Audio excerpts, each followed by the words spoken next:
Assalamualaikum, salam sejahtera dan selamat kembali semula ke channel Abang. Terima kasih sangat-sangat sudi nak dengarkan cerita yang Abang nak sampaikan. Hari ini Abang nak sampaikan 3 lagi cerita, moga-moga menjadi iktibar dan pengajaran untuk kita semua. Jadi tanpa membuang masa lagi, sebelum kita mulakan cerita, marilah kita sama-sama berdoa kepada Allah Ta'ala. Semoga Allah panjangkan umur, murahkan rezeki, berikan kesihatan yang baik untuk kita semua dan permudahkan segala urusan kita dunia dan di akhirat. Dan semoga Allah memberikan syurga buat mak ayah kita dan juga memberikan kita keamanan satu dunia. Amin ya rabbal alamin.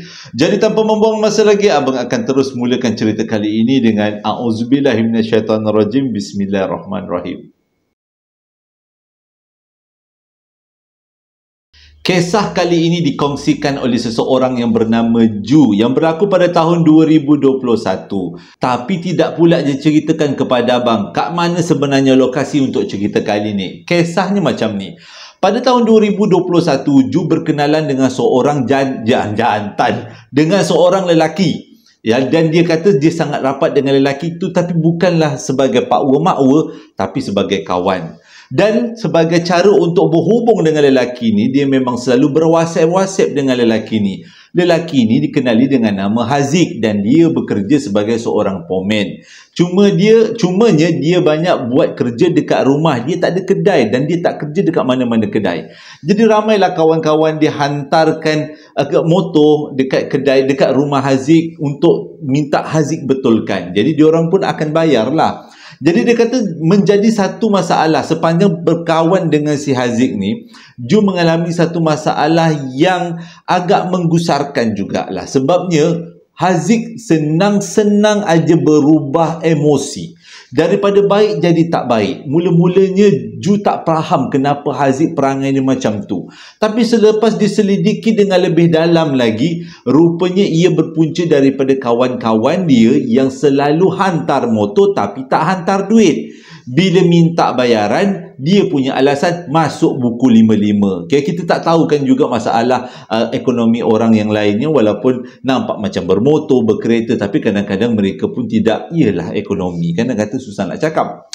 Tapi benda tu menjadikan Haziq rasa pening, sebabnya banyak modal nak keluarkan untuk betulkan motor, tapi bila tuan motor ambil, disuruhnya masuk buku, tak pula dia bagi bayaran. Jadi sejak daripada tu Haziq banyaklah bercerita kepada Ju tentang masalah ekonomi dia. Tapi pada satu malam tu berlaku beberapa perubahan. Sejak daripada satu malam tu berlaku beberapa perubahan yang terjadi pada Haziq. Mula-mulanya dia tak banyak angkat call ataupun jawab mesej-mesej daripada Ju. Alasannya adalah sebab dia terlalu sibuk. Mula-mulanya Ju anggap benda tu betul lah kan. Tiba-tiba dia dapat satu mesej. Si Ju ni lah dapat satu mesej daripada Haziq. Dia cakap macam ni. Dia kata, dia bahasa-bahasa macam tu lah. Engkau aku, kau aku. Dia kata, aku dapat satu kain kuning. Ada orang datang kat rumah aku, dia bagi kain kuning, dia kata. Jadi si Ju ni bawalah dalam WhatsApp. Dan kain kuning tu datang daripada mana? Entahlah, ada orang bagi aku kain kuning. Dia kata kain kuning ni kalau kau baca-baca mentera, dia boleh mendatangkan rezeki. Tu syirik, tu berdosa boleh mendatangkan syirik, boleh mendatangkan rezeki. Jadi Ju cakap dah dengan Haziq, tak boleh, kita tak boleh percaya benda-benda macam tu. Benda-benda macam tu dah menghala ke arah syirik, jangan percaya. Tapi Haziq pada waktu tu memang dah tertekan dengan keadaan ekonomi dia yang tak menentu. Jadi dia kata tak apa, aku nak cuba dulu. Mana tahu aku baca mentera, lepas tu sambil aku pegang kain kuning tu, aku punya bertambah rezeki. Jadi bila dah banyak kali dinasihati oleh Ju, Haziq tetap juga nak buat mentera-mentera baca pada kain kuning yang orang bagi, tak siapa orang bagi tu pun tak diterangkan. Jadi Ju pun diam je lah. Selepas tu mereka bermesej-mesej macam biasa. Selang beberapa hari, tiba-tiba Ju sekali lagi dapat mesej daripada Haziq.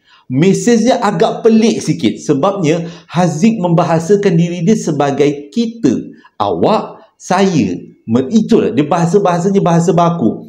Mula-mula ni Ju ingatkan Haziq ni main-main. Agaknya dia tertekan ataupun saja nak bergurau-gurau. Tapi tak, apa yang Haziq tulis memang betul-betul dia maksudkan. Jadi Juni tanya, kenapa tukar bahasa daripada aku engkau kepada kita awak? Dia hanya gelak tanpa memberikan alasan apa-apa pun. Jadi sejak daripada Ju rasa macam pelik dengan Haziq ni. Selang beberapa hari selepas tu, Ju dapat lagi satu SMS dan WhatsApp daripada Haziq. Dan SMS kali ni betul-betul membuatkan dia rasa berdebar.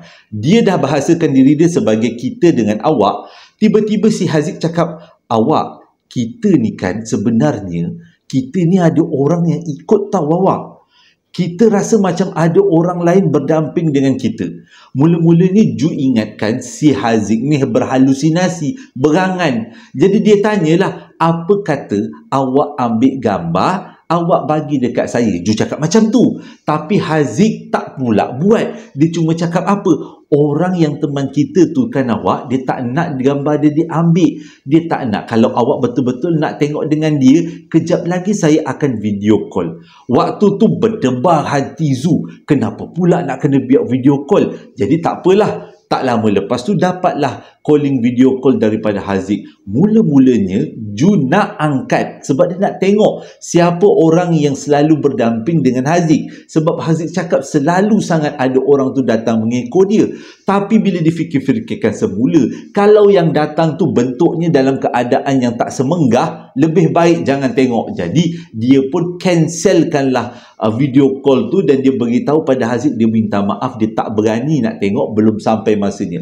Pada waktu tu Haziq gelak-gelak sebab dia tahu sebenarnya Ju takut. Selang beberapa hari, Haziq hantar lagi satu WhatsApp kepada Ju. Dalam WhatsApp tu berbunyi dia tertekan sebab mak bapak dia cakap dia gila.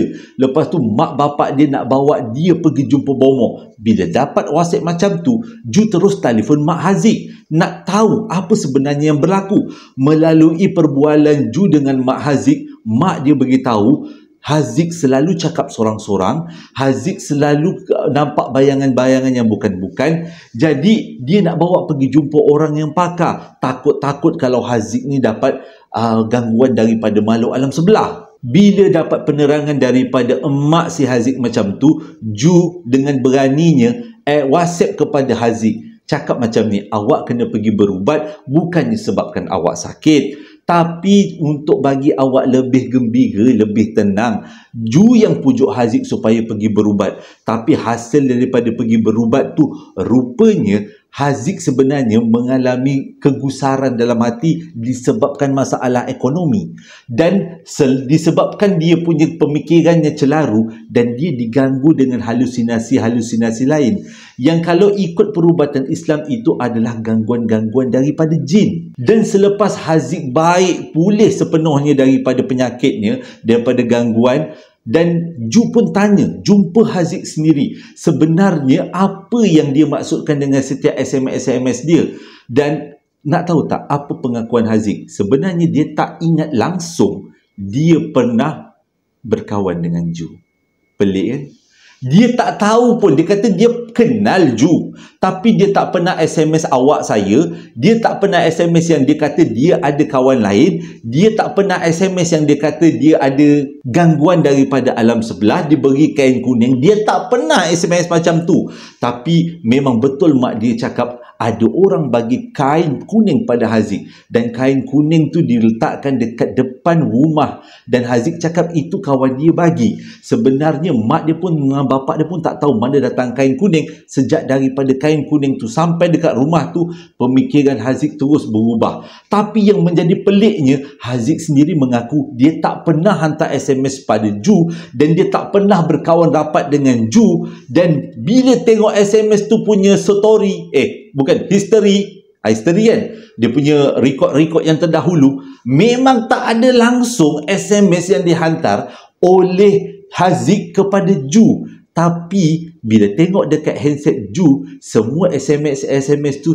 seolah-olah dipadamkan. Jadi dengan kata lain, siapa sebenarnya yang hantar kain kuning? Adakah Haziq betul-betul dalam keadaan tak sedar, ataupun dia berhalusinasi, ataupun memang mendapat gangguan daripada orang lain? Moral ceritanya hari ini adalah Kadang-kadang ekonomi boleh menyebabkan kita tersasar daripada pemikiran asal kita. Dan kita kalau ada dalam masalah, tak boleh sorang-sorang. Kita kena ceritakan dekat orang, walaupun apa masalahnya, dengan orang yang boleh kita percayai. Cerita kedua ni disampaikan oleh Ayu, berlaku dekat Taman Seri Pulai Johor Bahru pada tahun 2003. Kisahnya pelik tapi memang cukup menarik. Ceritanya, dekat rumah diorang ni ada beberapa bilik. Mak ayah Ayu duduk dekat bilik paling depan sekali, iaitu bilik yang paling besar. Ayu pula duduk dekat bilik paling belakang, dengan kata lain, bilik yang dekat dengan dapur. Jadi apa-apa yang berlaku dekat depan rumah selalunya Ayu tak boleh dengar atau Ayu tak boleh nampak. Yang selalunya yang nampak adalah mak bapak dia, sebab nak tengok siapa yang datang rumah, siapa yang buat main meracun depan rumah. Semua mak bapak dia yang tahu dulu. Ceritanya pada tahun 2003 ni, pada satu malam, tiba-tiba Ayu tak boleh tidur. Entahlah, dia kata keadaan pada waktu tu malam tu cukup panas. Tak tahu panas ni datang daripada mana, sebab dia tengok dalam bilik tu, dia tidur dengan sepupu dia, kakak sepupu dia menumpang waktu tu, tidur dengan dia sekali. Dia tengok kakak sepupu dia main berselimut daripada kaki sampai ke kepala, tapi dia pada malam tu tak boleh tidur. Punyalah paling kiri, paling kanan, habis lawat, habis berzikir, tak boleh juga tidur. Jadi dia rasa mesti ada sesuatu yang tak kena ni yang dia buat pada siang tadi. Dia makan kambing terlebih ke, dia makan daging terlebih ke, mungkin juga itu menyebabkan dia punca-punca tak boleh tidur. Tengah dia mengelamun tak boleh tidur tu, tiba-tiba dia tengok jam menunjukkan pukul 2 pagi. Dia kena tidur juga sebab besok nak bekerja.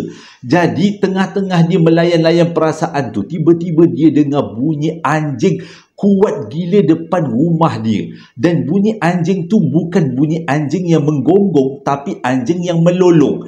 Padahal dia ada dekat dalam bilik paling belakang sekali. Dengan kata lain, kalau anjing tu menjerit dekat depan pun, dia tak akan boleh dengar. Tapi tak macam mana, pada malam tu anjing tu melolong, punyalah kuat sampai dia rasa sangat-sangat terganggu. Jadi dia pun ambil keputusan untuk pergi ke depan dan nak buka tingkap. Nak pula tingkap rumah dia, tingkap nakor. Tujuan dia nak buka tingkap tu, dia nak alau lah anjing tu, syok, supaya anjing tu pergi daripada depan rumah dia dan dia boleh sambung tidur, walaupun pada waktu tu cuacanya sangat panas. Bila dia berjalan pergi ke depan rumah, dia duduk dekat depan tingkap dia baru je nak buka tingkap, tujuannya nak menghalau anjing. Tiba-tiba dia dengar ada orang perempuan menangis dekat depan tingkap. Kalau kita memang, kalau abang lah, memang tak akan buka. Tapi pada waktu tu, Ayu jadi berbelah bahagi. Sama ada dia nak buka tingkap atau tak buka tingkap. Tapi bunyi perempuan menangis tu betul-betul diselang-selikan dengan bunyi anjing yang melolong. Jadi dia fikir mungkin anjing tu punya bunyi kot macam perempuan menangis. Jadi dia pun kuatkanlah hati nak buka. Tapi waktu dia nak buka tingkap, tiba-tiba dekat kawasan tingkap tu dia nampak bayang seseorang yang dia tak pasti sama ada bayang perempuan atau bayang lelaki. Dia terkejut gila pada waktu tu. Dia mengundur 2-3 tapak ke belakang dan lepas beberapa minit masih lagi ada dekat depan tingkap. Bunyi tangisan tu semakin kuat dan bunyi anjing melolong hilang macam tu aja. Waktu tu dia rasa dia tak boleh kontrol lagi perasaan dia. Dia terus lari masuk ke dalam bilik. Bila dia sampai dekat dalam bilik, dia tengok kakak sepupu dia yang tengah tidur, tengah menggigil. Jadi dia tengok, dia faham kakak sepupu dia belum tidur. Jadi dia pun selubung satu badan dengan harapan dia tak akan dengar lagi bunyi anjing melolong atau orang menangis. Tapi kali ini sepanjang malam dia tak dengar bunyi anjing melolong selain daripada bunyi perempuan menangis. Dia paksa juga diri dia untuk tidur dan akhirnya dia terlelap juga. Besok pagi waktu sarapan, dia tanya dengan kakak sepupu, mak dengan ayah dia. Mak dengan ayah dia tak dengar satu biji bunyi anjing pun, tapi yang dengar adalah kakak sepupu dia. Walaupun dia tak tanya lagi, dia tak beritahu lagi, dia cuma cakap, akak dengar tak apa yang saya dengar malam tadi? Ya, akak dengar bunyi anjing melolong. Lepas tu anjing melolong tu hilang, bunyi perempuan menangiskan. Jadi dengan kata lain, bukan Ayu berangan, dia tak berhalusinasi. Dia tahu apa yang dia nampak tu betul dan apa yang dia dengar tu betul-betul jelas sebab kakak sepupu dia pun dengar. Selepas tu barulah bapak dia buka cerita. Rupanya dekat taman tu dalam semenjak 2 menjak ni ramai orang yang mengadu entah mana datangnya anjing, dan anjing tu adalah anjing liar, dan selalunya anjing liar tu akan bergonggong-gonggong sekitar rumah. Dan ada juga ahli-ahli dekat taman perumahan tu mengadu ada perempuan menangis kat tingkap rumah diorang. Jadi kalau di antara penonton-penonton yang ada dekat Taman Pulai Perdana, Seri Pulai yang dekat Johor Bahru tu, kalau tahun tu ada korang mengalami, kalian ada mengalami peristiwa ni, boleh tulis-tulis kat bawah komen. Dan kejadian ini berlaku pada tahun 2003. Mana tahu ada di antara korang tahu tentang cerita ni dan punca kenapa anjing tu menggonggong, melolong dan bunyi perempuan menangis mengganggu taman perumahan tu. Ramai orang dah kena pada waktu tu. Cerita yang ketiga disampaikan oleh Atirah berlaku pada tahun 1997. Waktu tu Atirah masih lagi tingkatan 2 dan cerita ni berlaku dekat Melaka. Dengan lebih tepat lagi berlaku dekat Taman Perwira Cheng dekat dengan rumah abang. Cerita dia macam ni. Pada tahun tu 1997, Atirah, mak dengan ayah dia ada ramai kakak, dia kata. Dia ramai kakak, dia ramai abang. Pada waktu tu tiba-tiba entah macam mana bapak dia tiba-tiba rindulah dengan cucu, terutama cucu kakak dia yang sulung. Kakak dia yang sulung duduk dekat rumah dekat Melaka. Jadi mereka bercadang untuk pergi ke rumah kakak dia ni pada waktu hujung minggu. Sebabnya kakak dia, suaminya tak dekat rumah. Suami dia bekerja sebagai tentera dalam bidang farmasi. Dihantar ke Somalia sebab ada urusan-urusan kerja. Disebabkan tu si bapak ni tadi nak tengok cucu sambil-sambil nak tengok kedudukan anak dia, sementara suaminya tak ada. Jadi hujung minggu tu diorang pun bergeraklah daripada rumah diorang sampailah dekat Melaka. Rumah diorang pun abang tak tahu kat mana, tapi rumah diorang lah kan, rasanya agak juga jauh juga perjalanannya. Sampailah dekat Melaka. Bila sampai dekat Melaka, seronoklah si Atuk ni bermain-main dengan cucu.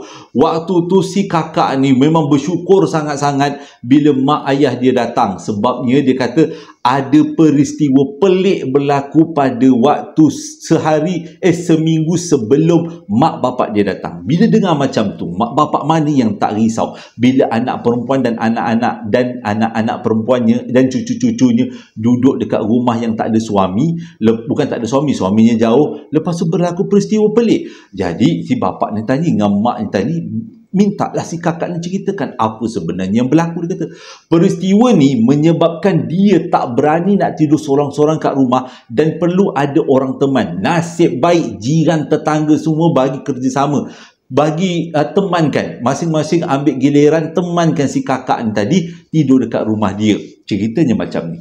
Pada satu hari, si kakak ni tengah tidur. Entah macam mana, lebih kurang pukul 2-3 pagi macam tu, tiba-tiba dia terjaga.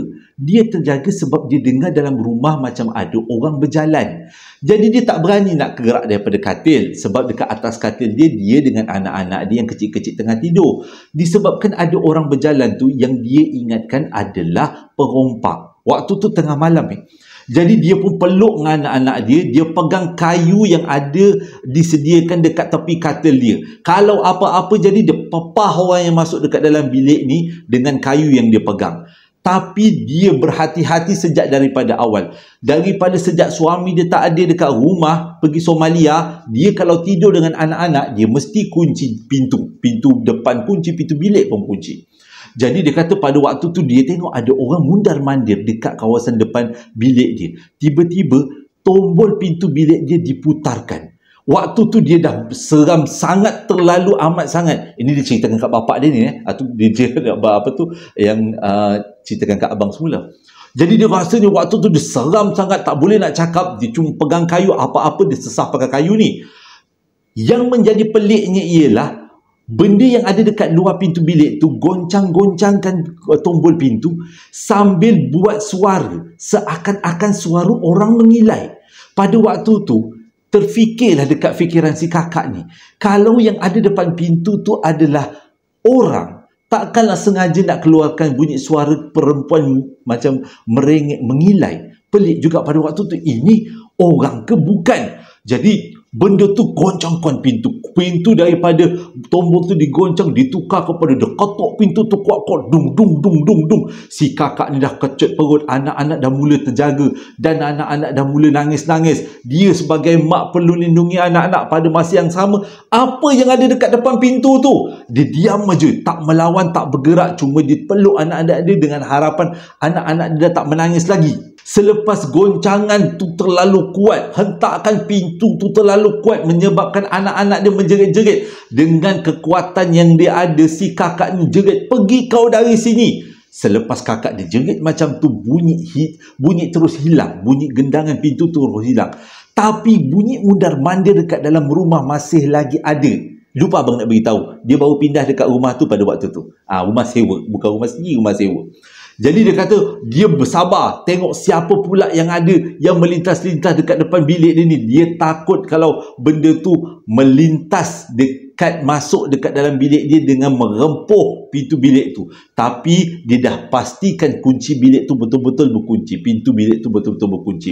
Tapi yang menjadi tak best ni ialah rumah sewa tempat kakak dia tinggal ni, dia punya dinding bilik dia tidak sampai ke atas. Jadi dengan kata lain, bilik sebelah orang boleh panjat, boleh jengah dekat bilik dia. Itu dia punya kelemahan dia. Benda tu tetap juga mundar-mandir depan bilik. Tiba-tiba yang menjadi kegusaran si kakak ni menjadi kenyataan bila benda tu masuk dekat dalam bilik sebelah. Dengar pintu bilik terbuka.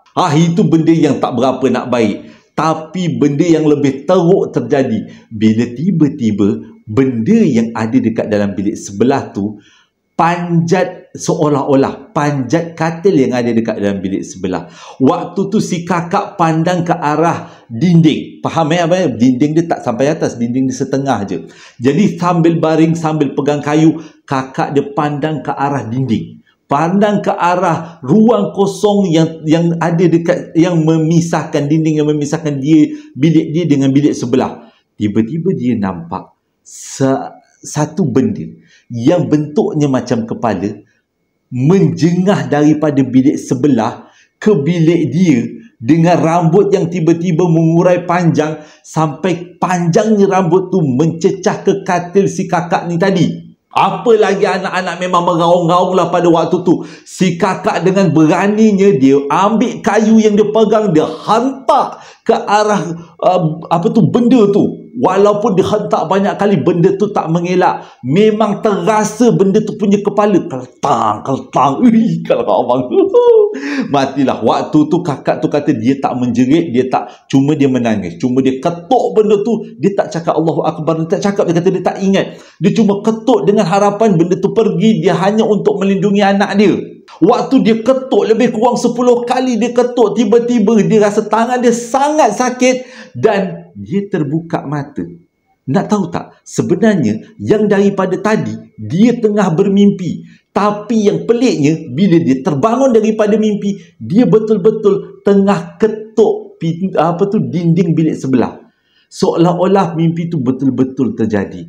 Pada waktu tu, dia rasa betul-betul ketakutan. Dia keluar daripada rumah tu dan dia buka pintu rumah dia dengan tujuan dia nak pergi ke rumah jiran untuk dapatkan bantuan. Sewaktu dia keluar daripada rumah, dia boleh dengar dekat belakang dia, iaitu ada sesuatu dekat dalam rumah dia tengah gelak-gelak seolah mengejek-ngejek dia.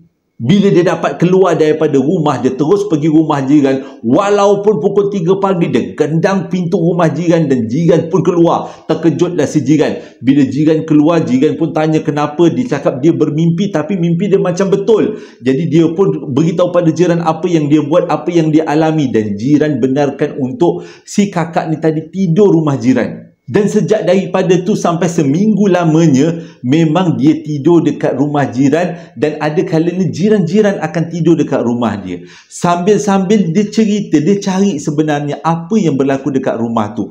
Rupanya, mengikut kata jiran-jiran, rumah tu memang masalah. Waktu si kakak sewa dekat situ, pada asalnya jiran-jiran nak beritahu jangan sewa. Sebabnya rumah tu boleh dikatakan antara rumah yang terseram dekat taman perumahan tu. Tapi bila jiran-jiran tahu yang kakak ni pindah dengan anak-anaknya, suaminya tak ada, suaminya jauh dekat Somalia, jadi jiran-jiran jadi kesian. Tak naklah jiran-jiran keluarkan cerita pelik-pelik, takut si kakak dengan anak-anaknya takut. Tapi tak sangka pula rupanya perkara yang buruk berlaku walaupun tidak diceritakan oleh jiran-jiran. Selepas habis si kakak bercerita, yang si lain yang tukang dengar mak bapak ni baru perasan keadaan rumah tu betul-betul suram.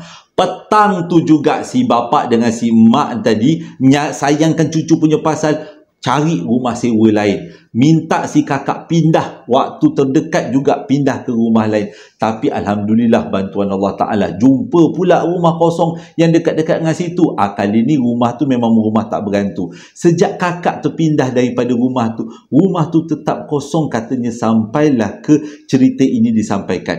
Jadi kalau ada di antara penonton-penonton yang duduk dekat Taman Perwira Cheng, bolehlah kongsi-kongsi cerita dengan abang rumah mana yang dimaksudkan. Apakah sejarah rumah tu? Moga-moga nasib buruk tak menimpalah orang lain kalau kita sama-sama kongsi. Tapi pada si tuan rumah, saya minta maaf sangat-sangat. Saya sampaikan cerita yang saya dapat.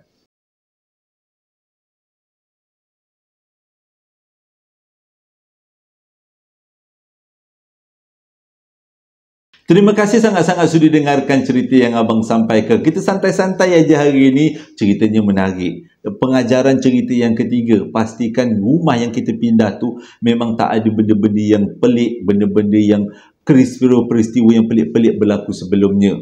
Seperti biasa sebelum abang tamatkan cerita, abang nak sampaikan beberapa ucapan selamat hari jadi. Selamat hari jadi abang ucapkan buat Hanem Asisa yang mana hari jadinya jatuh pada 29 hari bulan 7.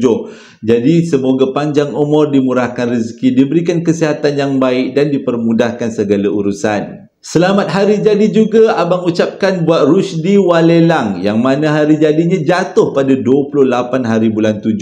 Jadi abang doakan semoga dipanjangkan umur, dimurahkan rezeki, diberikan kesihatan yang baik. Pada 16 hari bulan 7 itu jatuhnya hari jadi buat Suhaila Abdul Samad. Daripada saya ucapkan selamat hari jadi, semoga dipanjangkan umur, dimurahkan rezeki, diberikan kesihatan yang baik dan dipermudahkan segala urusan. Pada 23 hari bulan 7 hari itu perginya ayah daripada salah seorang ahli keluarga JSPL. Dan marilah kita sama-sama bacakan Al-Fatihah buat almarhum Encik Basri bin Haji Muhammad Saleh. Semoga ditempatkan di kalangan yang beriman dan diberikan kebahagiaan dan kerahmatan di alam sana. Dan pada 10 hari bulan 7 hari itu, suami salah seorang daripada ahli keluarga JSPL iaitu suami kepada Kak Aisyah telah pun berangkat ke alam abadi. Jadi marilah kita sama-sama hadiahkan Al-Fatihah buat suami Kak Aisyah. Semoga ditempatkan di kalangan yang beriman dan ditempatkan di taman-taman syurga Allah. Amin ya rabbal alamin. Terima kasih sangat-sangat sudi dengarkan cerita kali ini. Hingga berjumpa lagi dalam 2 hari akan datang. Assalamualaikum warahmatullahi wabarakatuh.